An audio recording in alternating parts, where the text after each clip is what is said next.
Hi,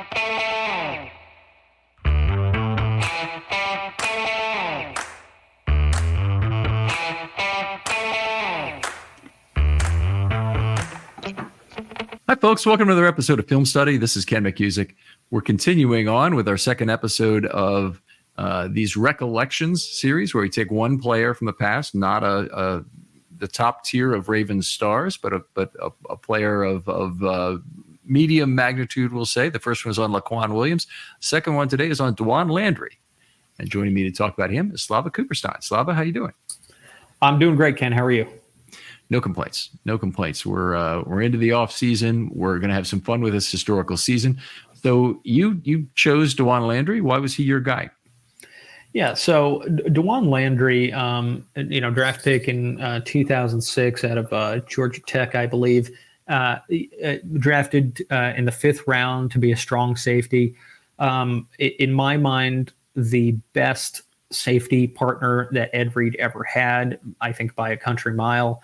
And he was just really an immediate impact player, pretty remarkable in terms of just the versatility that he showed, and not the versatility that we talk about when we talk about some of these safeties who are just jack of all trades, master of none. No, Dawan Landry was really good. He was a really good hitter. He was good in coverage. He was great with the ball in his hand, and he really had a knack for that fast break defense, that kind of mind meld that a lot of people attribute to Ed Reed and Chris McAllister and Ray Lewis. He fit in seamlessly with that. Yeah, that group that you mentioned, but really the entire secondary, they're looking to score every time they got the ball in their hands. Fumble, interception, didn't matter. They were looking, where are the other players? How can I set up my blocks? How can I lateral? They are trying to score. And with Kyle Bowler at quarterback, that's what you wanted to do. Yes, you didn't want to let that happen, or Steve McNair for that matter. I have a kind of a story that runs a little bit to the side of this, but Haloti Ngata on his first interception in his first game in his rookie year in 2006 caught a pop-up interception, took it 60 yards down the left sideline against Tampa Bay, and eventually was forced, I'm using air quotes, out of bounds at about the 8 or 9 yard line. And the Ravens took over from that, and in typical McNair fashion, turned into the 3 points. Oh yeah. It was one of these cases where they talked to Billick after the game, and they said, "Well, what about that? Can he just run out of bounds there?" And Billick says, "No way. He's got to figure out a way to get in the end zone at that point. He's much too big to get directed out of bounds by some defensive backs or whoever was after him." I know he was probably tired at that point, but handing the ball off would have been another option. There, right there. I remember. I just remember the announcers laughing, and they were like, when Haloti stepped out of bounds, they said that I guess the big man ran out of gas. Like they were just having a lot of fun with it. Billick was not similarly amused. Back to Landry though. Yeah. So Landry, immediately in 2006 stepped in to start at strong safety, which is an incredibly impressive feat when you consider that 2006 is absolutely one of the best defenses that the Ravens have ever fielded. Not a small contingent of Ravens fans believe that it is, in fact, the best defense that the Ravens ever fielded. And a lot of that was an extremely strong secondary. And so for him to come in there and be an impact player right away was really impressive. Yeah, first of all, for a fifth-round player to jump right in, and for the Ravens have the confidence to not really have a net on that. They let some players go. Chad Williams had just been allowed to walk. They had after 2005. I'm trying to think of the other safeties. They had Will Demps allowed to walk after 4 successful seasons with the Ravens. By the way, if you want the other great partner with Ed Reed, it's Will Demps. Is another guy who was pretty darn good, but I agree with you though. Landry was certainly better.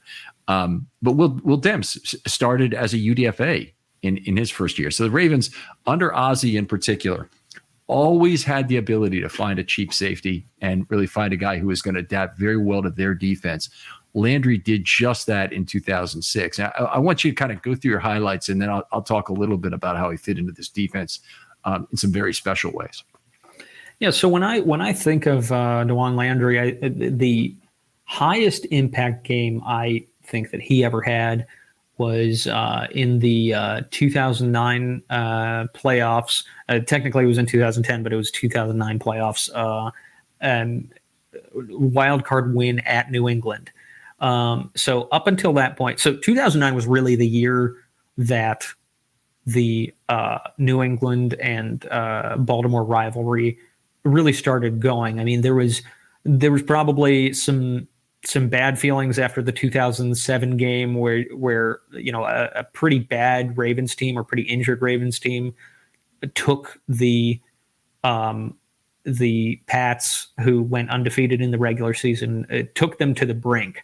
But really in 2009, there was a regular season game where Suggs had the audacity to breathe on Tom Brady's knee, and he jumped up and down and begged for a flag, and he got it.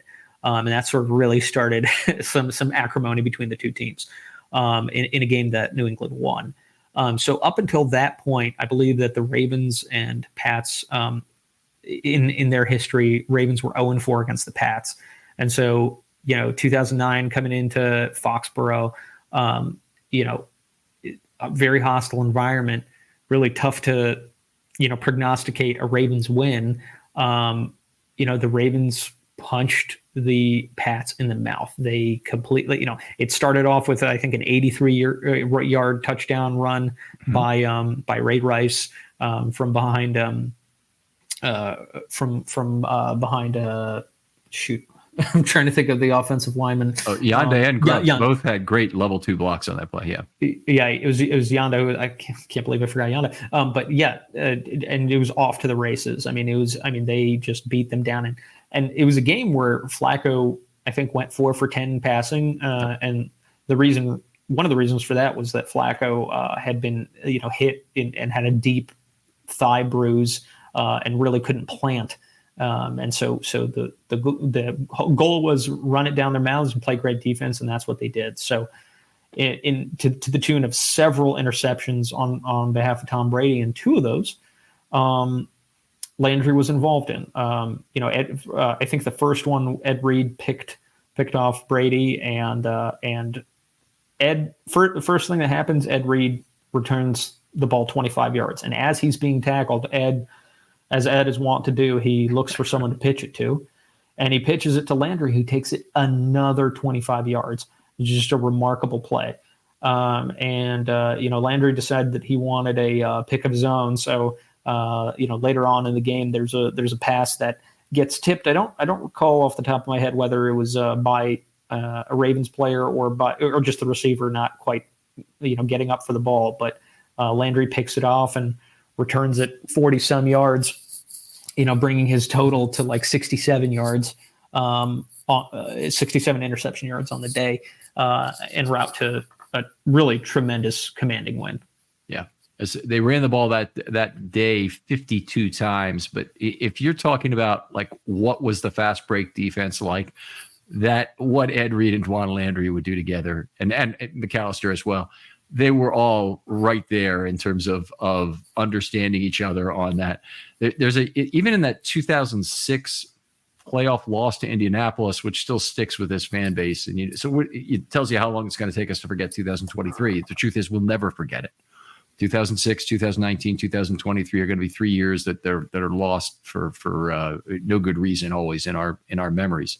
But one of the plays, Ed Reed had an interception going out of bounds, pitched the ball back inbounds to Chris McAllister as he jumped and hadn't hit the ground yet. And the officials ruled the play dead, out of bounds. And so that the pitch back inbounds didn't count. But the Ravens are always looking for some way to get that offense started on defense. You want to get that return is the first big play of your drive, and they had Billick's full buy-in on the matter. He didn't make any complaints about the number of laterals involved. And generally speaking, I'd say certainly in terms of Ed Reed's career, he made few enough mistakes on laterals in his entire career that you would ever judge him harshly for it, given all the incremental yards that were created on those plays. Yeah, absolutely. And something that I think is pretty impressive that Landry also accomplished in his career is he came back from a very serious injury in 2008. If you recall, in 2008, at that point, Jamal Lewis had moved on to the I think 2007 was his first season with the Cleveland Browns, and so in 2008, 2 games into the season, Landry went in to tackle Jamal Lewis, and his head hit Lewis's thigh, and resulted. I'll never forget this. It resulted in a spinal concussion. Was the term that was used, and I was like, "What the hell is that?" Didn't sound good. There was some talk that it could be career-ending, maybe even life-threatening. And for the rest of that season, we had a capable fill-in of Jim Leonard, who, by the way, if there was ever a player who was a good candidate for this series, it's Jim Leonard. Terrific. Yeah. So just throwing that suggestion out there, folks. Came back next year, played all 16 games, 89 combined tackles, and then in 2010 played all 16 games again and led the team with 111 combined tackles. Really impressive. And you could tell in 2010 that Landry was back to form in a game against the Carolina Panthers, where Carolina might have been St. Pierre or somebody, some hapless quarterback like that, threw 2 back-to-back pick sixes to the Ravens. The first one being a pick to Ed Reed, who's trying to get it into the end zone and pitches it to Landry to go the last few yards to get it in, which he does. Immediately followed by a pick six to Ray Lewis, which is funny enough because how many times has Ray Lewis had a pick six in his life, but that followed. I have the image of Steve Smith desperately trying to tackle Ray Lewis and not being able to do it. He would not be denied. But that was another fond memory I had of Dawan Landry.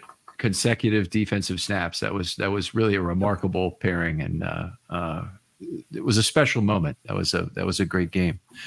I want to go back to 2006 for a second, because I think the way Dawan Landry stepped in for Rex Ryan's defense is something a lot of people will probably have forgotten by now. But Landry was a starting strong safety, but he wasn't your typical strong safety.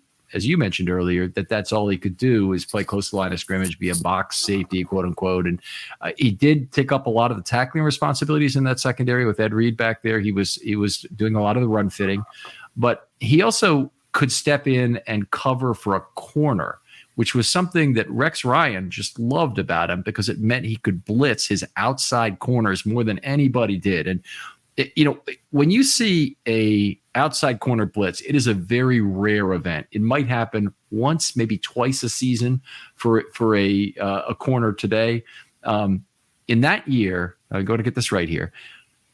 Yes, Samari Rolle rushed the quarterback 5 times, had a sack of Michael Vick, a quarterback hit on Breeze in that season. McAllister rushed the quarterback 7 times from the other side. And basically all of those times, it was Landry filling in for the cornerback, jumping up into his role in coverage that allowed for that to happen. And Ryan just loves that kind of versatility. You hear me talk about Tyus Bowser and what he brought to the Ravens defense for all these years in terms of flexibility of the pass rush. Well, Landry was that guy for Rex Ryan. I know he had Dallas Thomas as well, so I don't want to minimize his role at all, because he was certainly extraordinarily flexible. But on a lot of passing downs, Thomas was lined up with his hand in the dirt, so he wasn't really trying to drop to coverage on those plays. You drop from a standing position, typically not from a 3-point stance. So on those plays, the high flexibility guy was typically Landry, and just an incredible rookie season with 5 picks. And actually picked up a vote in the Defensive Rookie of the Year award, which is kind of surprising. Yeah, no, he was. What more can you ask for from a 5th rounder? I mean, he really stepped in right away. Had a really intelligent approach to the game, a really physical approach to the game. He was a pro from day one. And I think perhaps his greatest accomplishment is getting his brother, LaRon Landry, way overdrafted the next season by the then Washington Redskins. Just an impressive guy from day one. Yeah. Started 64 of 66 games a Raven, 9 interceptions. There aren't too many Ravens that have accumulated 9 interceptions career, by the way. You're probably talking about a list of, I would think, less than 20 guys, maybe less than 12 even. Yeah, for sure. But there's not a whole lot of guys who've had that many. So he's really in the Ravens secondary pantheon. He's somebody you kind of have to include and make sure you've got. But anyway, valuable player, great draft pick. Never, honestly, in my opinion, was really as great as he was as a rookie. Yeah, I think that might be a function of him, just how great that 2006 team was. I mean, with all the injuries in the secondary that I recall in 2007, 8, that kind of thing. Well, in 2008 he was among the injuries. Yeah. I think it would have been difficult to replicate that, but I think there's something to that, and he went on to get a contract with the Jags and then the Jets. I think well deserved, and carved himself out a nice career. Yeah, ended up playing for 9 seasons. Certainly was a heck of a player. The one other game that we didn't mention there was in that 2006 season when the Ravens went down to New Orleans, and New Orleans was one of the better teams in the league. They were certainly a team that was definitely to be contended with in that 2006 season. Drew Brees had a terrible ball game. I mean, he threw a bunch of interceptions, but 2 of them went to Dawan Landry. Dawan Landry also had a quarterback hit in that game, returned one of the interceptions of Brees for a touchdown. I have a visual memory of that game, and it's mostly of Ronnie Prude and Dawan Landry getting easy room service interceptions that they run in for 6 from about the 10-yard line. So they were all, the Saints backed way up into their own end, throwing some sort of a screen pass or check down, and the Ravens anticipating it well and getting in there for a quick score. So it's just one of my really fond memories of 2006. Definitely is from that game. I don't know what it was about that era, but I feel like we always played the Saints really well. I don't know why. Like I feel like in multiple games, Haloti Ngata tipped a pass, and at least in one of them intercepted, and was which was so atypical of the Ravens at that time. I felt like the Ravens, could when it came to elite quarterbacks, and Drew Brees certainly was that, and will very deservedly be future Hall of Famers. I feel like there were so many games where there'd be a backbreaking, pass catch, let up at the very end. I think you just remember those things as a fan, but for whatever reason, against the Saints, I think we had their number.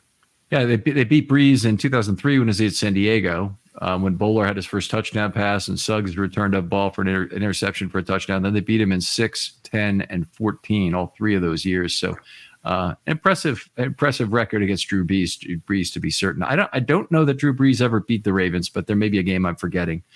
Maybe was he still around in 18? He probably was. Yes. Yeah, it might have been. Yeah. So he was on the Tucker mixed extra point game. He finally got a win against the Ravens. So anyway, I appreciate talking Dawan Landry with you. Great choices, by the way, in both these cases. Go back and listen, please, to Slava's and our meandering talk about Laquan Williams and all the other Ravens history that his brief Ravens career flowed through. And I think you get a good idea of what we're looking for in this series, and try to get people to do. But Slava, tell people where they can talk football with you online. I'm on Twitter at Slava Cooperstein. That's SLAVAKUPERSTEIN. All right. Very good. I know Slava's always worth talking to, and a very funny guy, in addition to being having a lot of football knowledge. He's my partner on One Last Thing during the regular season. We're taking a break for that during the offseason. We'll bring it up when the preseason starts again and talk about preseason games and whatnot. But that's a lot of fun. Other folks out there, hit me up. DMs are always open on Twitter, and I would love to hear your player that you'd like to do in this similar format, the player you'd like to talk about. Slava, thanks again for coming on. Thanks for having me, Ken. And we'll talk to you next time on Film Study.